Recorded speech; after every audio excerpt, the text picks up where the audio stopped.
So far, so good.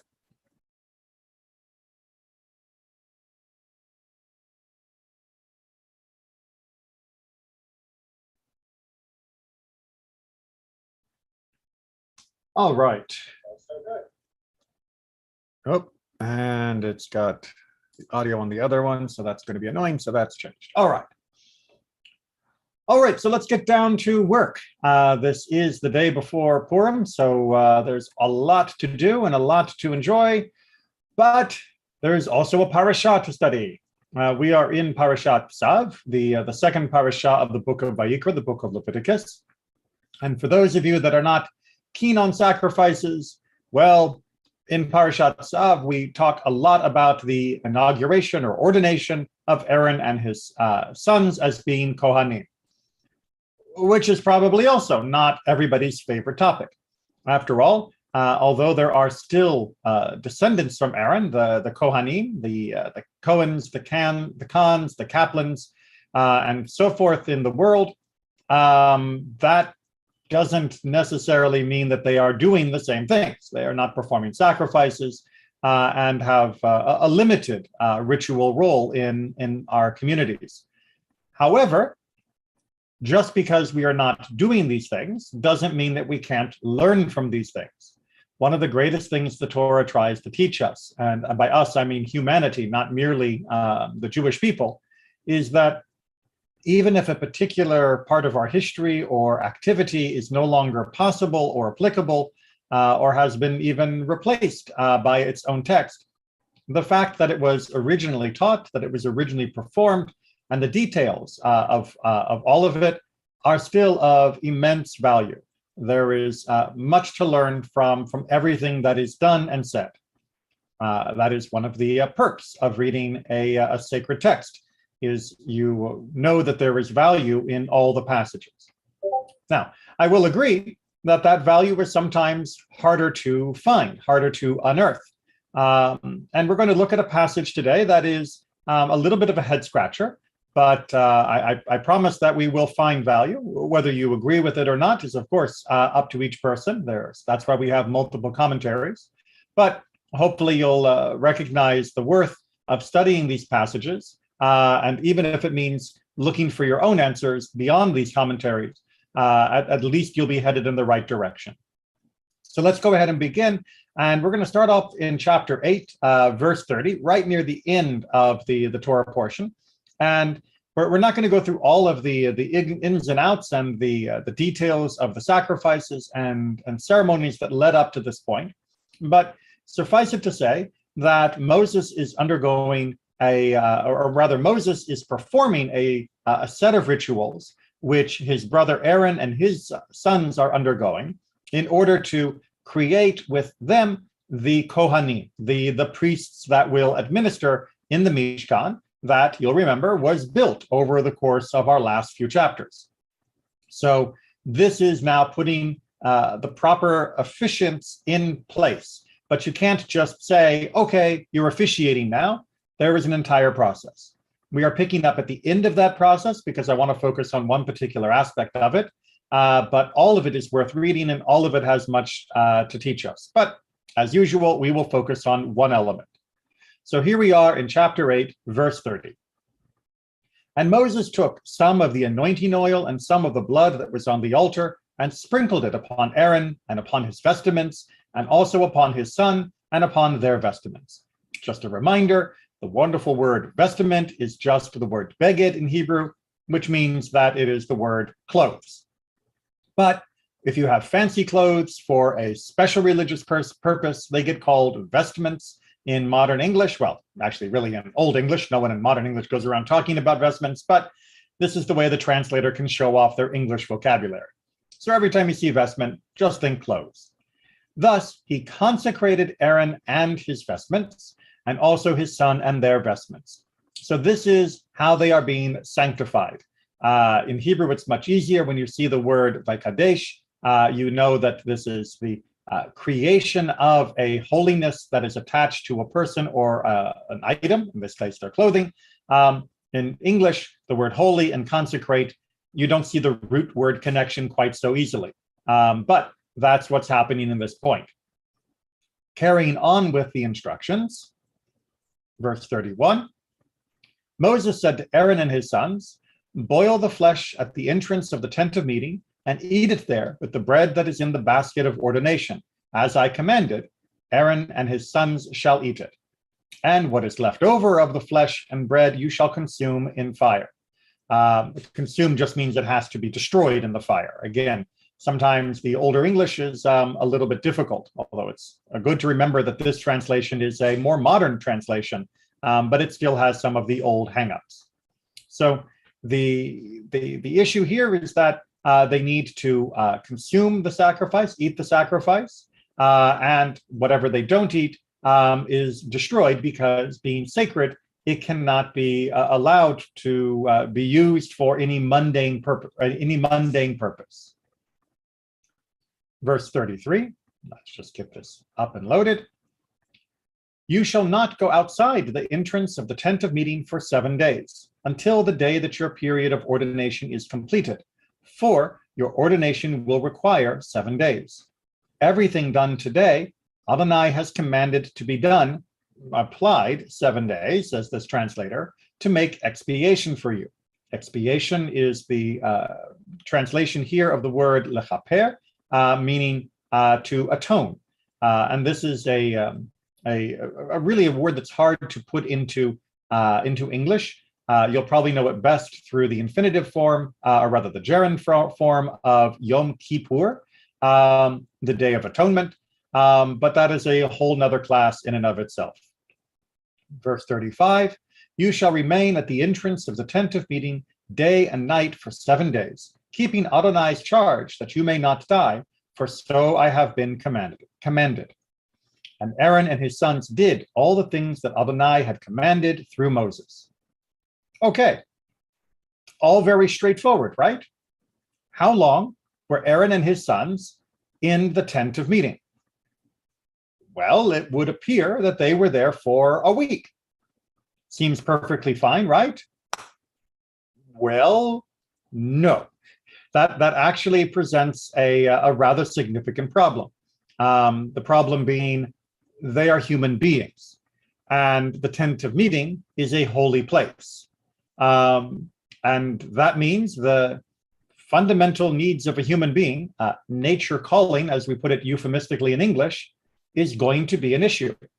It's also a question then, are they sleeping in the tent of meeting? Are they using it as a residence?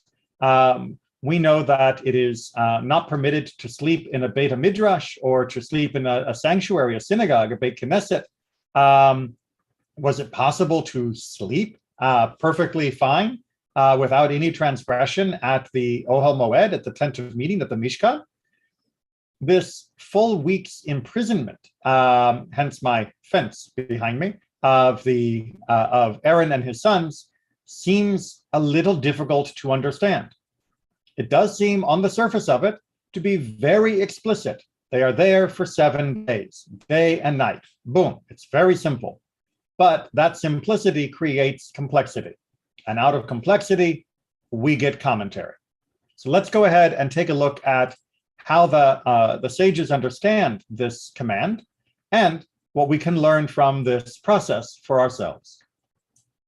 So Ibn Ezra argues that this phrase is actually written very peculiar. It's written in a peculiar manner. That the word ketz, which would normally be expected as meaning the end of 7 days, meaning that it should be at the end, was omitted. Our verse should be read that this was at the end of 7 days, but that word ketz is not actually written there explicitly. On the other hand, it might be for a period of 7 days, meaning for the entire period. However, some say that, and you shall not go out 7 days, indicates that they went out at night for their needs. And here needs is being used as a euphemism for biology. And you can see that this interpretation, which Ibn Ezra is bringing, is focusing on the very specific, you shall not go out 7 days, meaning that during the day they couldn't go, but at night they must have been able to go. So they would just wait until nightfall to leave the area and do what was needed for their bodily needs. However, Ibn Ezra argues, I believe that they went out during the day and night for their needs. How could it be they're going out day and night? We'll come back to that. But he brings a third opinion. A great scholar said that they dug a pit in the courtyard of the tent of meeting, meaning a latrine, that they created their own hole inside the area of the tent of meeting, inside the outer fence, curtained area, and that they used that as a latrine.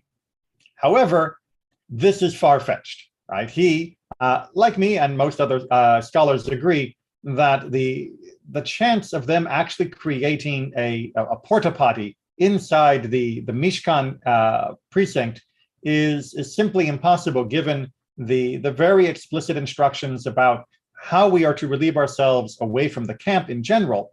It's impossible to imagine that it might have been permitted inside the Mishkan's fenced area. So how do we understand this phrase that they would go out day or night for their needs if it says day and night they weren't supposed to leave? Well, the Torah states, and the children of Israel wept for Moses 30 days, from the end of the Torah in Deuteronomy 34, as if there was no moment that they did not weep, right? It says they wept for 30 days.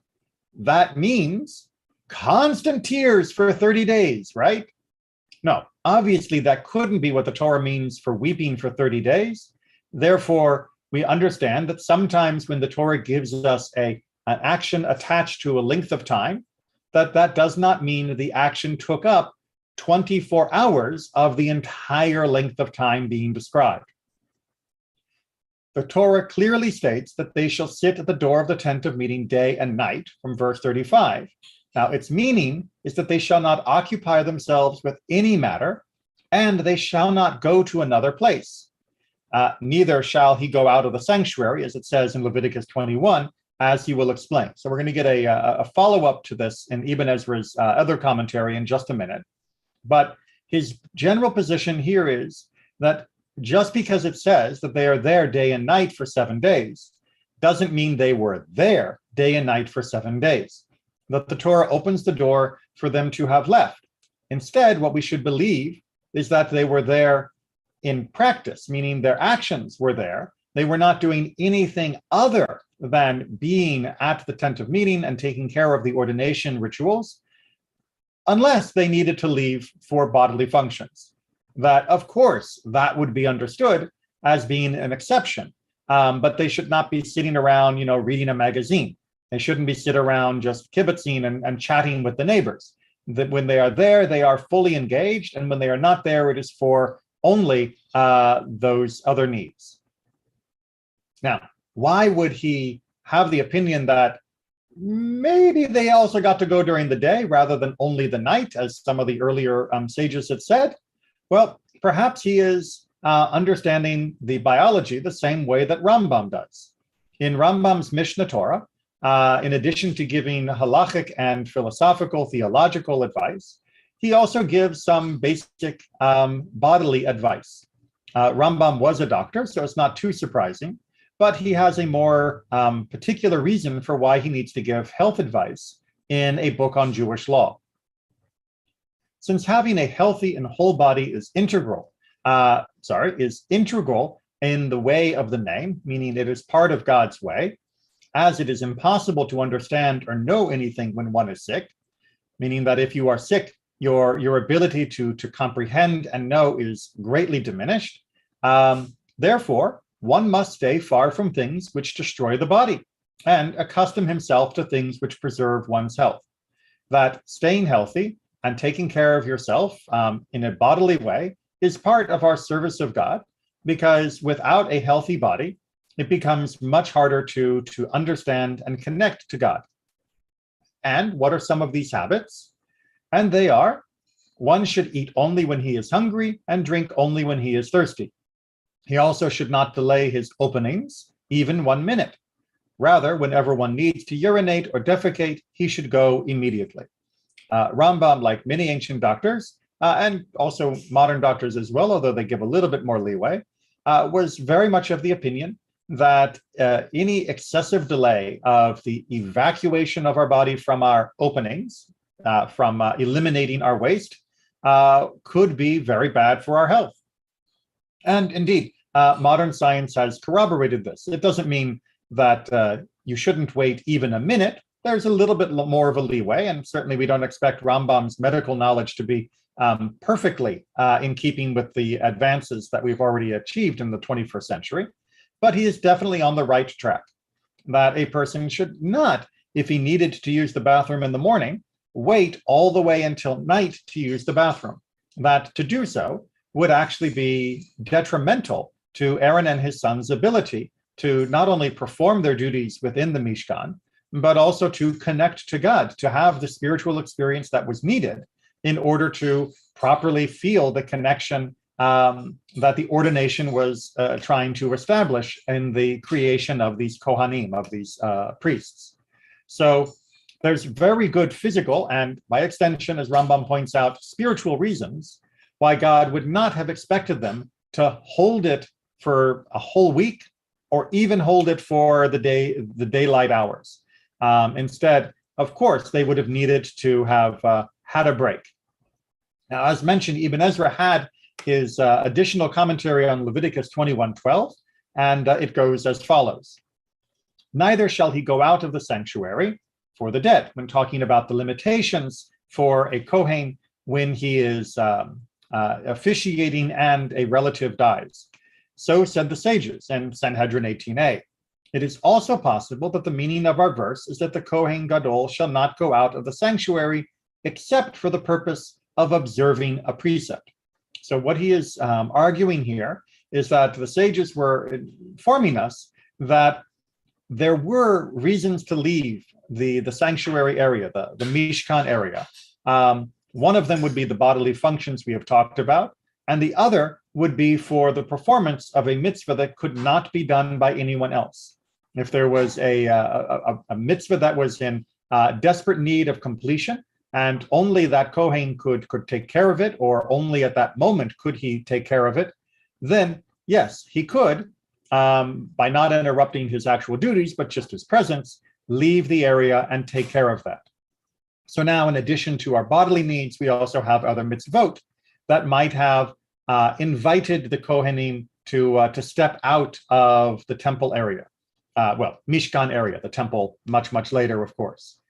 Now, for the moment, just understand how radical this understanding is. It is trying to get us to look at the phrase which you might have thought literally meant 24 hours, 7 days for a full week. They are literally trapped inside the fence of the Mishkan, unable to leave, unable to attend to their bodily needs in a dignified way, or in a way that wouldn't be offensive to the sanctity of the Mishkan, unable to step outside even for another commandment, because it says day and night.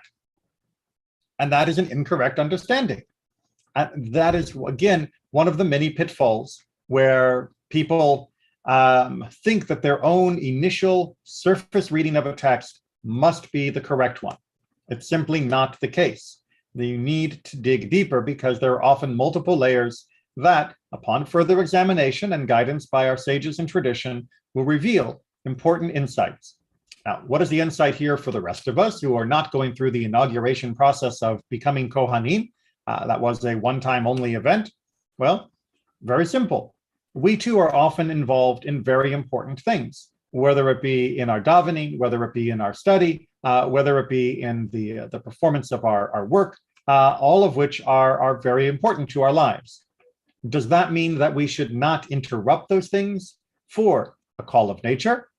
Well, we can see very clearly from Rambam as well as Ibn Ezra that no, if you are in the middle of study, or even the middle of prayer, and certainly if you're just in the middle of your work and nature is telling you it's time, then you answer that call and you take care of those things. That is, in fact, an important principle of maintaining good health, because good health allows for a good spiritual life. Likewise, if you are in the middle of work, or in the middle of study or davening, and someone says, there's just been an accident outside, we need someone to come and help, deal with the injuries, you go. You don't say, I'm in the middle of study, I'm in the middle of prayer, or God forbid, I'm just doing my job right now and I'm not allowed to go outside. Of course you go. The mitzvah of heading out to help a person that's injured is obviously going to give a reason for stepping out.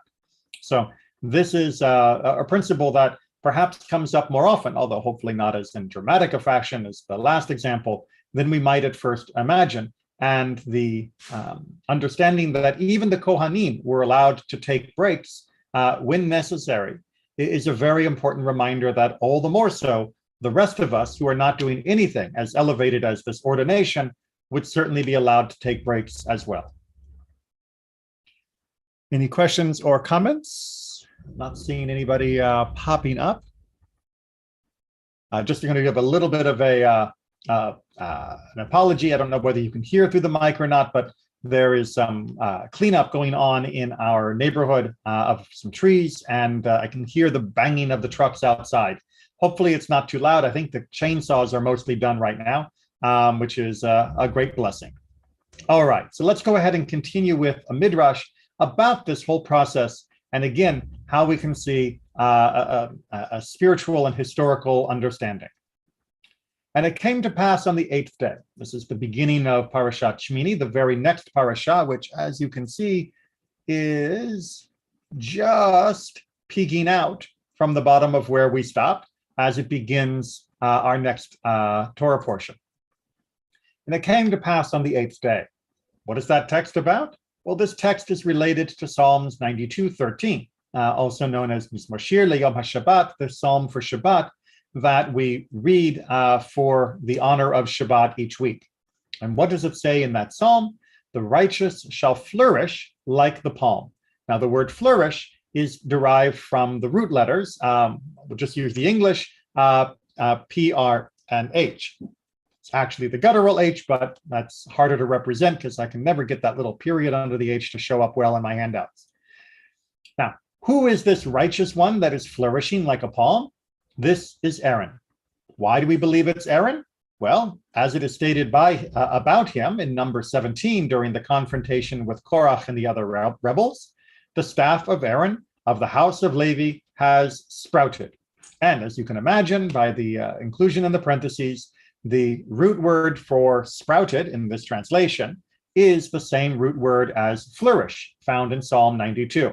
So his staff is flourishing or sprouting, and indeed, he is a righteous one that flourishes like a palm tree.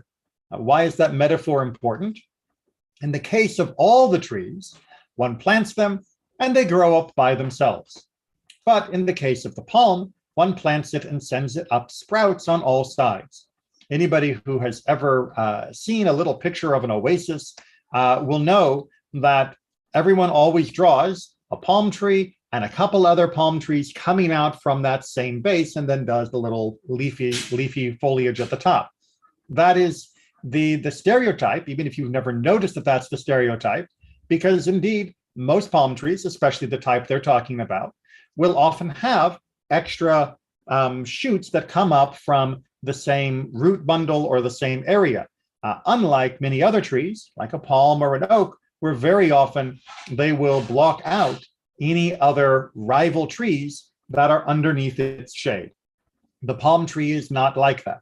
The palm tree, at least of the species they're talking about, will often send up its own extra branches. It will flourish in this very special way, which is why it is such a good metaphor for the righteous, that the righteous too flourish by sending up sprouts, not just by being strong by themselves. So, why is this for Aaron?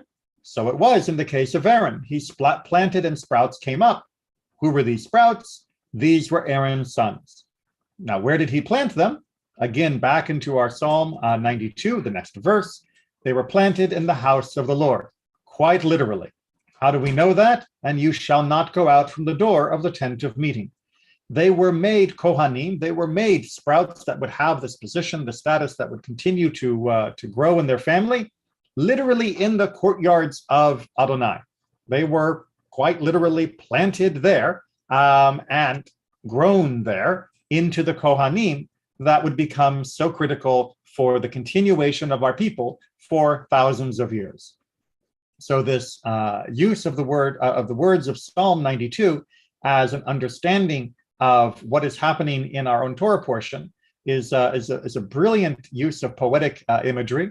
And of course, it is also very insightful to the rest of us that true strength and true flourishing is not about growing strong or proud or high yourself. It is about how many shoots you can bring up around you. It is not about jealousy, it is about sharing. And indeed, that should be the goal of all that seek to become a tzaddik, to be righteous. And as we continue with the interpretation here, and it came to pass on the 8th day, again, taken from the beginning of next Torah portion, but still referring back to the 7 days of their time in the tent that we've been discussing. This text is related to Ecclesiastes 8:5. Now, what? Whoever observes a commandment shall not know anything evil. Okay, as is very common for many of the Midrashim, you will see one verse here, and they are far apart. I'm getting them as far apart as my camera will let me go. And then we're going to have to weave a connection between the two. So if you don't see an immediate connection, that's the point. If it was an obvious connection, then the rabbi would not need to bring the teaching. Okay, whoever observes a commandment shall not know anything evil. Who is this? Who is the observer of the commandment? Aaron. And what commandment are we talking about? And you shall not go out from the door of the tent of meeting for 7 days, and you shall remain at the door of the tent of meeting day and night for 7 days. Okay, that was the commandment that he's observing. Moses said to them, observe mourning for 7 days. Wait a minute. How did we get mourning? Well, what is the most intense mourning period but Shiva? And Shiva lasts for 7 days.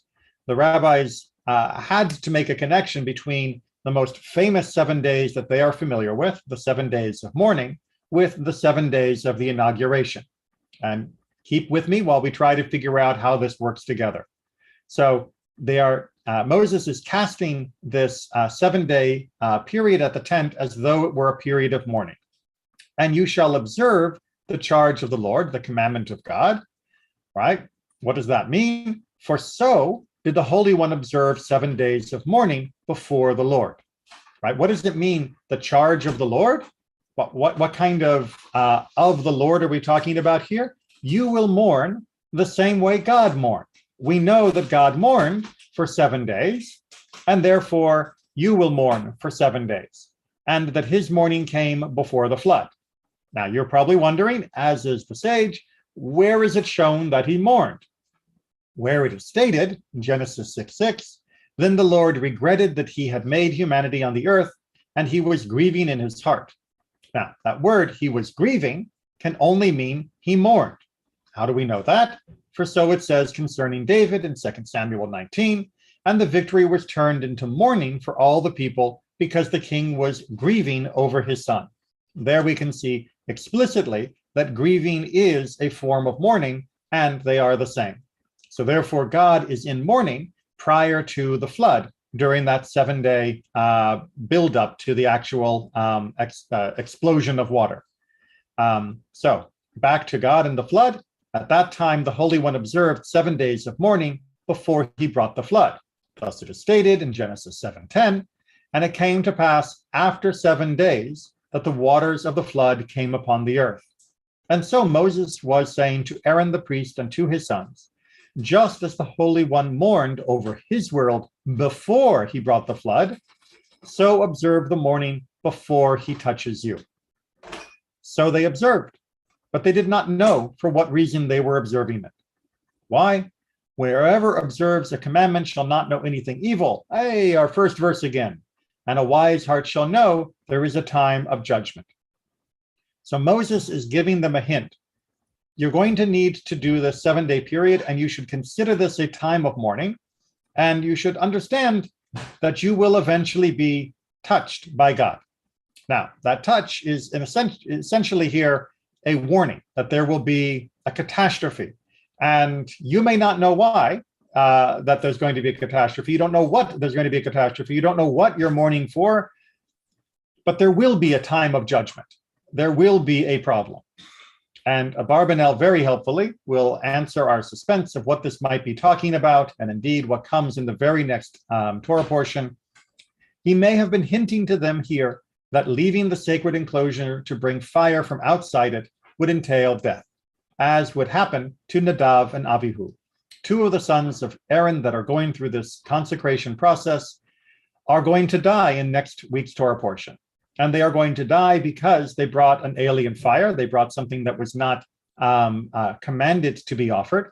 And by bringing something that was alien, they were probably literally stepping outside of the enclosure in order to bring in fire from an outside source that they had created or decided to do on their own. So what we see is the Midrash is hinting that Aaron and the family are mourning before they actually lose Nadav and Avihu, for whom, when they die, they can show no mourning. At that point, when they die, Aaron and the rest of the family have to be silent. Well, Aaron in particular, as he continues the process of inaugurating the Mishkan. And so Aaron does mourn for his two sons, but he mourns for them in advance without knowing that he is mourning for them. Now, if that seems a little bit like a paradox of time travel, well, Rabbeinu Bachya is going to say yes, but. In connection with this, the sages asked, can one then mourn someone before he died? I mean, God was mourning before the flood. Aaron is now mourning before his children died. If such a thing is not possible or not appropriate, why did God mourn for the event, meaning the flood, before it happened? A human who does not know what is in store in the future cannot mourn an event which has not yet occurred. God, who does know, is able to do so. In our instance, God told Aaron and his sons to observe 7 days of a special nature, although they were not aware of the reason. He wanted them to act as he had acted prior to the deluge, to the flood. So let's try and unpack the paradox here, our Doctor Who episode. God knows that the flood is coming because God is God, and God, of course, bringing the flood. Therefore, nothing wrong with God mourning in advance, because as far as God is concerned, past, present, future, it's all the same. And at any point that God mourns for any other point in the timeline, you don't have to worry about whether it was before the event or after the event. God is God, and all happens simultaneously. For mortals, we don't get that option. We travel through time in a linear fashion, and that means that we cannot mourn in advance before someone has died. Thus, only in the case of Aaron and his sons were they given this particular requirement because, well, God knew what was going to happen, and God wanted them to have that same preparation and experience as God had had during the time leading up to the flood. In personal notes, however, what does this actually mean for us? Again, we are not Kohanim, and we are certainly not God. What this means is we cannot mourn before someone died. Right? If you're not a Kohen and you're in the very important inauguration of the first moment, and you're not God, then you have no ability nor a command to mourn in advance. Too often I see people who have already begun mourning before a person has passed away. This is absolutely understandable in the modern world, where we are often able to prolong life, even if we cannot cure an illness. And we often have a great many days, months, or sometimes years to anticipate the passing of a person before they have actually passed. And to use that time to be with them, to reconcile with them, to do everything that can be done while they are alive is very, very important. But we don't begin mourning, the literal forms of mourning, the tearing of our clothes, the saying of Kaddish, the sitting of Shiva, before a person has actually died. We never know. There might be a cure that is found or some other miracle that is provided. But most importantly, we do not take from the grief that will eventually come at their passing and use it to spoil or contaminate the time that we do have together. It doesn't mean that all those moments together while a person is suffering at the end stage of their life are going to be perfect or ideal. And in many cases, it is harder than the actual mourning process that eventually comes after their release. But we do need to make sure that we do not pre-mourn their actual passing. We can certainly be with them and suffer with them through their illness, but we need to save our actual mourning for once they have finally passed from this world. I've not seen any questions or hands, so let's go ahead and finish off our last two texts, which are going to take this idea and run with it. The idea that what is happening in the Mishkan is of cosmic and humanity, a human level importance. Aaron served as the instrument of Adam's tikkun. Now, tikkun in a Kabbalistic text, which is what we are looking at here, is a very precise word. It's a technical word. Nowadays, a lot of people use the word tikkun to simply mean tikkun olam, meaning doing good things that make the world a better place. Nothing wrong with that usage. It is both new as well as very old. But in the middle of our timeline, we also have this introduction of a term tikkun in the Kabbalistic literature in the late Middle Ages, which implies that sometimes there are spiritual problems in our self or in our world that need to be repaired, that need to be remedied. And in this particular case, the Shnei Luchot HaBrit is trying to say that Adam's mistake in Gan Eden, in the Garden of Eden, needs to be repaired. And the way it's being repaired is through Aaron. What does this mean? Well, the whole purpose of creation was humanity, Adam, humanity itself. And when Adam sinned, he corrupted not only himself, but the whole planet. This doesn't mean anything to do with being born in sin in the belief of other theologies. This means that the entire world became broken. The entire world needs repair and needs to be adjusted because of that choice, that catastrophe. That doesn't mean damnation. It just means roll up the sleeves.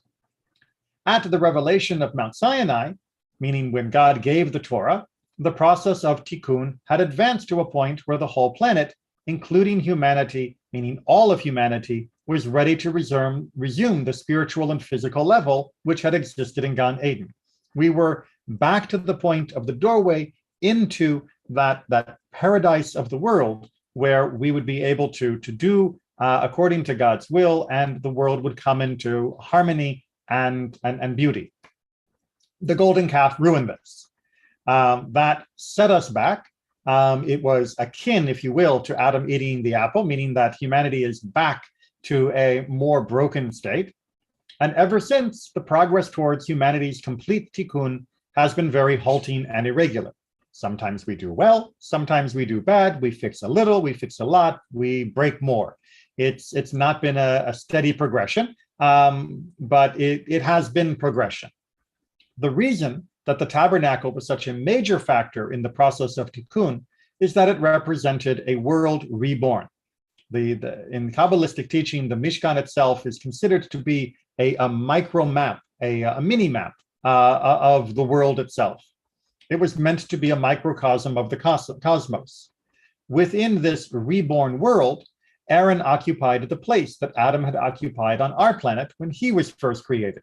Sacred vestments were made for both Aaron and his sons to take the place of the regular garment made of skin worn by Adam after his sin.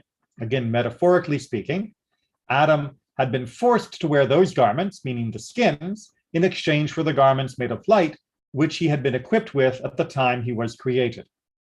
So Adam had worn light, and then when he messed up, he was forced to be dressed only in skin. And now the Kohanim are having their skins removed, meaning their regular clothing, and they are being put in these very special clothes, these garments of light, which represent our restoration, the ability of the world, with the help of Aaron and the Mishkan, to climb its way back into the more elevated state of living that was the original plan for all of humanity. And the Mishkan was meant to be a symbol of that, not only for us, but for all people on earth, a symbol of peace, a symbol of reconciliation, a symbol of restoration.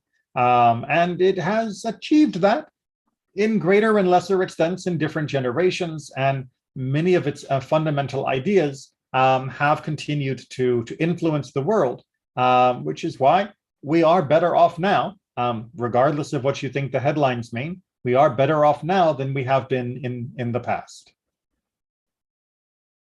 And with that notion of Adam, I just wanted to finish with one more teaching from our Talmud. Our rabbis taught when primitive Adam saw the day getting gradually shorter, meaning as he was in winter and the days were getting shorter, he said, "Woe is me, perhaps because I have sinned, the world around me is being darkened and returning to its state of chaos and confusion, tohu vavohu. This then is the kind of death to which I have been sentenced from heaven." So you can imagine, as the sages did, what would it be like to be the first person to notice that the sky is getting darker earlier, and day by day by day, you seem to be running out of daylight. So he began keeping an 8 days fast. He was basically trying to repent to see what would happen. But as he observed the winter equinox and noted the day getting increasingly longer, he said, "This is the world's course. Oh, I guess that's just how things work. It gets dark and then it gets light." And he set forth to keep an 8 days festivity. In the following year, he appointed both as festivals, meaning both leading towards the equinox and coming out of the equinox, as a sign of his relief that indeed the world and its orbit is just following a pattern, and that we can depend upon that God has created the world to do exactly this. Now, he fixed them, meaning these festivals, for the sake of heaven. But the heathens, meaning the idolaters, appointed them for the sake of idolatry. And what this section of the Talmud is trying to tell us is that we should recognize in the pattern that God has given and in the tools that he has given us to live our life, a pathway towards a good life that is open to all. Unfortunately, many have taken the holidays around the equinox, which have existed now, we know, for thousands of years in many places, because other people also notice them, and turn them into excuses for idolatry, whether it be the rights of the Northern Europeans to bring back the sun, or whether it be the rights around the world that often focused on appeasing different gods with various types of sacrifices in order to convince them to allow the world to be renewed and the sun to return. They became proof of their idolatrous power, because after all, they did the rituals and the sun came back. And our sages are saying, no, the sun came back because that's how God made the world. God made the world so that there would be a pattern, there would be both darkness and light. And we can understand and respect that. We can live with that, and we can see in it opportunities for how to live and make the best of the time that we've been given. To turn around and claim that pattern is proof of their idolatrous ceremonies having power is just the ultimate forehead slap, and just, the example of the lengths that humanity will go to try and hide from the opportunities and responsibilities that God has given us. Now, that is a lot to cram into 7 days of waiting for an inauguration. And you'll notice we only really talked about 3 or 4 verses from our own Parashat, but that is the depth that can be found. If we take the time to sit, to study, to follow, to listen, to learn, there is so much that can be discovered that can be used to make our own lives better, not only to understand the past. And of course, by making our lives better, we make the future brighter as well. And speaking of brightness, we are coming up on the holiday of Purim tonight. For those of you that normally join me for Mishnah, obviously we will not be having Mishnah tonight because we'll be busy celebrating. And that celebration at Temple Israel will begin at 7:30. But check if you have a local synagogue that you are able to participate in their festivities as well. Because as we come out of the darkness of winter and march ourselves towards spring, Purim is a great way of reminding ourselves that even when things look to be very, very dark indeed with the plans of Haman, that it can like that, turn around and become a time of light. Take care, everyone, and be well.